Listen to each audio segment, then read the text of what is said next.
Hello friends, welcome on my YouTube channel pre teacher learning zone. आज हम आप सबको बताएंगे डिफरेंस बिटवीन कंडक्शन, कन्वेक्शन और रेडिएशन। इन तीनों में क्या डिफरेंस होता है और कल हमने पढ़ा था कि हीट कैसे ट्रांसफर होता है एक ऑब्जेक्ट से दूसरे ऑब्जेक्ट में। तो आज हम वही पढ़ेंगे कि ट्रांसफर ऑफ हीट का क्या मैकेनिज्म है, कितनी तरह से हीट ट्रांसफर होता है। तो आज हम देखेंगे difference between conduction, convection and radiation. इन तीनों का क्या मतलब होता है और इनमें हीट कैसे ट्रांसफर होता है। कंडक्शन मीन्स होता है चालन, कन्वेक्शन मीन्स होता है संवहन, रेडिएशन मीन्स होता है विकिरण। सबसे पहले हम आपको एक एग्जाम्पल के थ्रू इसका क्लियर करते हैं कॉन्सेप्ट कि ये तीनों चीजें होती क्या है। फॉर एग्जाम्पल, जैसे कि हम अगर गैस पर अगर हम एक केटल रखते हैं, ठीक है, और उसमें हम पानी को बॉयल करते हैं, तो इसमें ये तीनों प्रोसेस इन्वॉल्व होती है, कंडक्शन, कन्वेक्शन और रेडिएशन।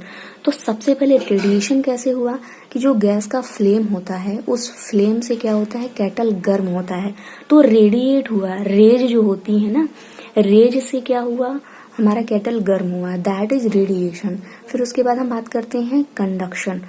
उससे कंडक्शन से क्या होता है, जो केटल का जो हम देखते हैं कि जो हम टच करते हैं, जिससे हम केटल को पकड़ते हैं, वो भी अटैच होता है केटल के उस परत से, तो उसकी वजह से वो भी गर्म हो जाता है। इसीलिए उस पर इंसुलेटिंग चीजें लगाते हैं कि उसको हम पकड़ सके। उसका जो हैंडल होता है इस वजह से इंसुलेटिंग होता है, क्योंकि उसमें भी कंडक्शन हो जाता है, उसमें भी हीट का फ्लो हो जाता है। तो ये होता है हमारा कंडक्शन। और कन्वेक्शन होता है कि जो हमारा केटल में पानी रखा हुआ है उसमें जो मॉलिकुलर मोशन होने लगता है, मॉलिकुलर मोशन होने से उसमें जो हीट का ट्रांसफर होता है, दैट इज कन्वेक्शन। ठीक है, अब हम वन बाय वन इसके डिफरेंसेस को पढ़ते हैं। सबसे पहले है conduction, transfer of heat from one substances to another due to direct contact. मतलब कि अगर दो वस्तुओं के बीच में अगर डायरेक्ट कांटेक्ट है, दोनों एक दूसरे से टच है, तभी कंडक्शन होगा। कन्वेक्शन होता है the transfer of heat through a fluid caused by molecular motion. जैसे कि जो वाटर गर्म हो रहा है, तो वाटर क्यों गर्म हो रहा है, उसके जो वाटर में मॉलिक्यूल्स प्रेजेंट है उनके मोशन की वजह से उसमें हीट का फ्लो हो रहा है। रेडिएशन होता है transfer of energy in the form of rays और वेव और पार्टिकल्स। इसमें जो एनर्जी है, जो हीट होती है, वो किस तरह से हीट मतलब ट्रांसफर होती है, वो रेज से होती है।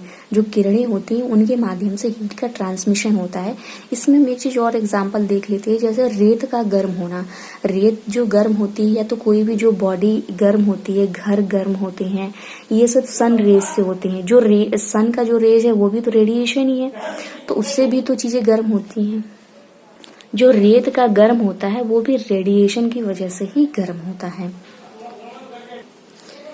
फिर उसके बाद से अब सेकंड डिफरेंस है हमारा कि एनर्जी का जो ट्रांसफर होता है ड्यू टू टेम्परेचर डिफरेंस। अगर दोनों जो सॉलिड ऑब्जेक्ट होता है, हमने पढ़ा है कि जो कंडक्शन होता है सॉलिड ऑब्जेक्ट में होता है, तो इसमें डायरेक्ट कांटेक्ट होना चाहिए, दोनों के बीच में टेम्परेचर डिफरेंस होना चाहिए।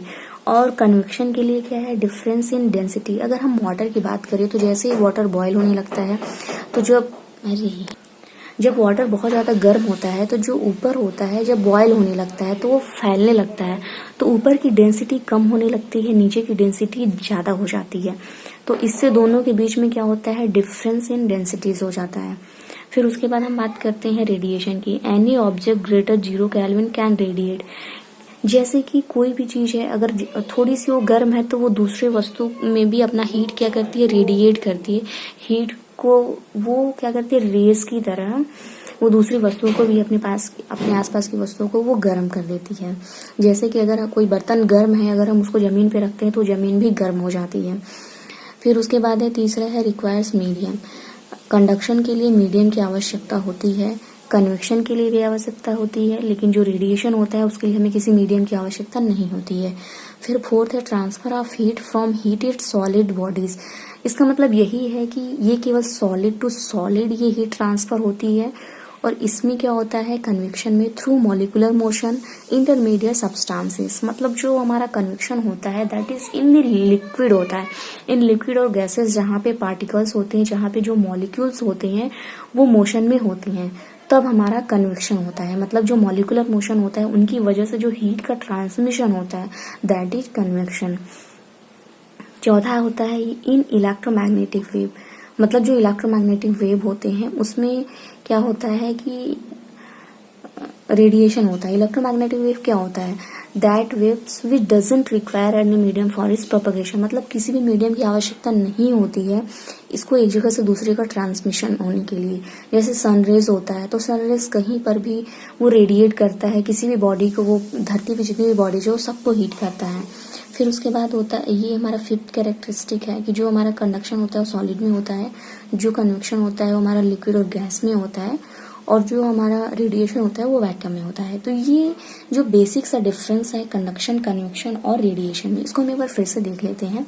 जो कंडक्शन होता है वो डायरेक्ट कांटेक्ट, जैसे दो सॉलिड ऑब्जेक्ट है दोनों के बीच में डायरेक्ट कांटेक्ट है तब कंडक्शन होगा, और इनके बीच में टेम्परेचर डिफरेंस होना चाहिए। कन्वेक्शन में क्या होता है कि जो भी ये लिक्विड और गैस में होते हैं और इनमें मॉलिक्यूलर मोशन की वजह से हीट का ट्रांसमिशन होता है। और रेडिएशन में क्या होता है कि इसमें किसी भी मीडियम की रिक्वायरमेंट नहीं होती है और इसमें वेव्स के थ्रू हीट का ट्रांसमिशन होता है।